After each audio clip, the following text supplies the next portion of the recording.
Hello everyone, this is Arvind Egreddy. In this video, I'll be talking about basic introduction on circles and few theorems on circles. We are covering this topic from NCERT Class 9 Maths, which is from Chapter 10 of Circles. In our coming videos, we will discuss some theorems on circles, which is nothing but we will learn about the properties of the circles. Now let us see what is a circle. We know that a circle is a round shape like this, which is shown in this figure. Now let us define it mathematically.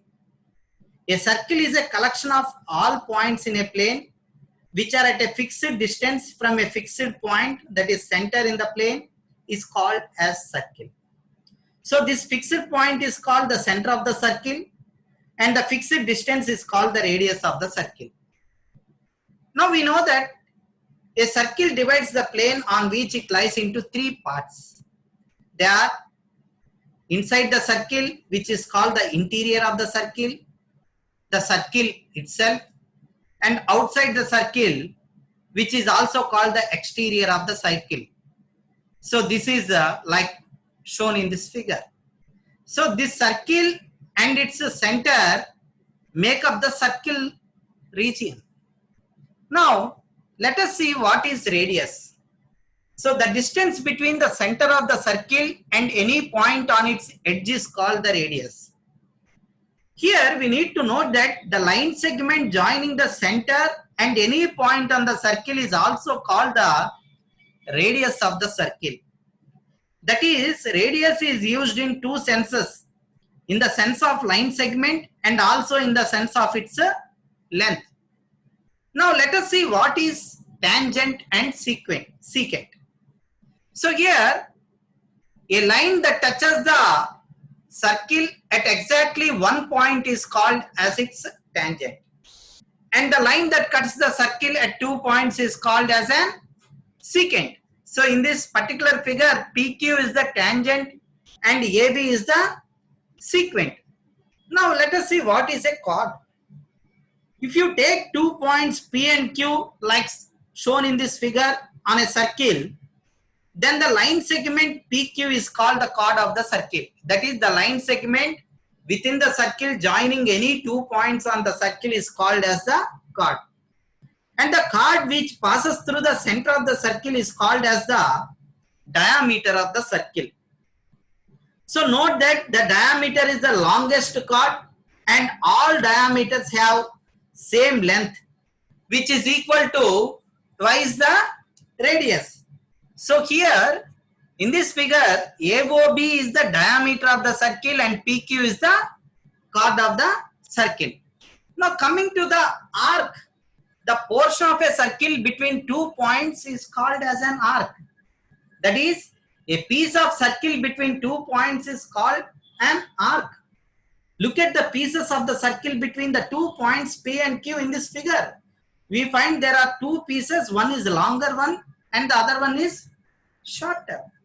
So the longer one is called the major arc PQ and the smaller one called as a minor arc PQ. Coming to the circumference, the length of the complete circle is called the circumference. That is, the perimeter of a circle is the distance covered by joining around its boundaries once. And the perimeter of circle has a special name called circumference, which is pi times the diameter, that is pi d, which is also given by the formula 2 pi r, as a diameter is twice the radius. Coming to segment and sector, the region between the chord and either of its arc is called as the segment of the circular region or simply the segment of the circle. We see there are two types of segments. One is minor segment and the other one is a major segment. So smaller region cut off by a chord is called as the minor segment and the bigger region cut off by a chord is called as the major segment. The region between an arc and any two radii joining the center to the endpoints of the arc is called as an sector. So here, like segments, minor arc corresponds to the minor sector and major arc corresponds to the major sector. Now, let us see some exercise problems. Here, there are 6 fill in the blanks. Now, let us try to answer them. The center of the circle lies in dash of the circle. So, the center of the circle always obviously lies in the interior of the circle. So, here the answer is interior. A point whose distance from the center of the circle is greater than its radius lies in the dash of the circle. So, if a point is beyond the radius, then obviously it is exterior of the circle. That is, it will be, that particular point will be outside the circle. Third one, the longest chord of a circle is dash of a circle. So, the longest chord of a circle is, we have seen in the definition, it is a diameter of a circle. An arc is a dash when it ends or ends of the diameter. So, when they are the ends of the diameter, we get 2 semicircles. So, the arc is a semicircle when it ends of the diameter. The segment of a circle is the region between a chord and dash of the circle. So here in the definition of the segment itself, we have seen that the segment of a circle is the region between a chord and the either of its arcs of the circle. Now coming to 6th blank, a circle divides the plane on which it lies in dash parts. So it is going to divide it into 3 parts. Here are the few true or false exercise questions. You please try to answer them as an exercise. Now, let us now discuss about what is meant by angle subtended by a chord. So here, let us take a line segment P and Q. Let us take a point R which is not on the line containing PQ. That is, R is away from the line. So now, let us ask a simple question. What is the angle subtended by PQ at point R? Before answering this question, we need to understand the meaning of the angle subtended by the line segment PQ at point R. The meaning is, what is the angle this line PQ is having from point R? Let us assume that you are standing at point R and looking at the line PQ. So this line PQ is at what angle from point R? Now, friends, the only way to find this out is basically to join PQ and RQ. So, if you join PR and RQ, then you will see that the angle subtended by the line segment PQ means this line segment PQ is at what angle does it show from point R? So if you are standing at point P and looking at the entire line AB, so what angle you look from P? So the angle at P will be this one. So the angle subtended by the line segment AB at point P will be equal to angle PRQ. That is, if you are standing at R and looking back at entire line PQ, then the angle subtended by the line segment PQ at point R is angle PRQ. Now, let us look at some more examples about it. So here we have a line segment AB and 4 points P, Q, R and S. Now we need to see the angle subtended by the line segment AB from point P, the angle subtended by the line segment AB from point Q, the angle subtended by the line segment AB from point R, and the angle subtended by the line segment AB from point S. So now the question is the angle subtended by the line segment AB at point P. If you are standing at P and looking at the entire line segment AB, so what will be the angles this line will have at point P?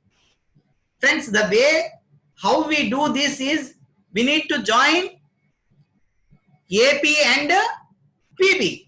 So basically this angle gives you the angle subtended by the line segment AB at point P, that is angle APB. Similarly, my next question is the angle subtended by the line segment AB at point Q. So now standing at Q and looking at the line segment AB, we need to see what will be the angle this line will have at point Q. In a similar fashion, we need to join AQ and QB. So this angle AQB gives the angle subtended by Q at point, angle subtended by the line segment AB at point Q. Similarly, friends, we need to find the angle subtended by the line segment AB at point R, which will be angle ARB. And friends, now I hope you understood. Now let us see the angle subtended by the line segment AB at point S, which is nothing but the angle ASB. So this is fundamentally what is meant by angle subtended by a line segment at a particular point. Now let us do one thing. Let us start to talk about the circles, because today's our topic is about the circles. So actually we have drawn a circle here with center O, and we have taken any 2 points on the circle A and B, and we have joined these 2 points AB. As we have seen that joining any points on the circle is called as chord. So friends, my question here is, what is the angle subtended by the chord AB at center O? So what is the answer? So what will be your answer?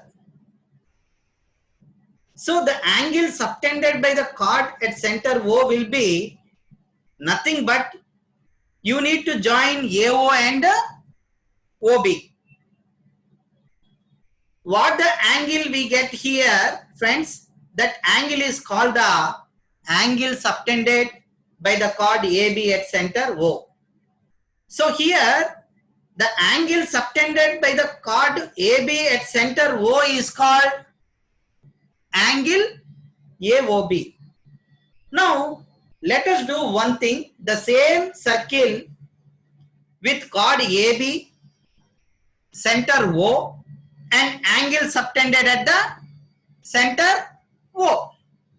Now let us take 2 points P and Q on the circle and see what is the angle subtended by the chord AB at point P, and similarly what is the angle subtended by the chord AB at point Q.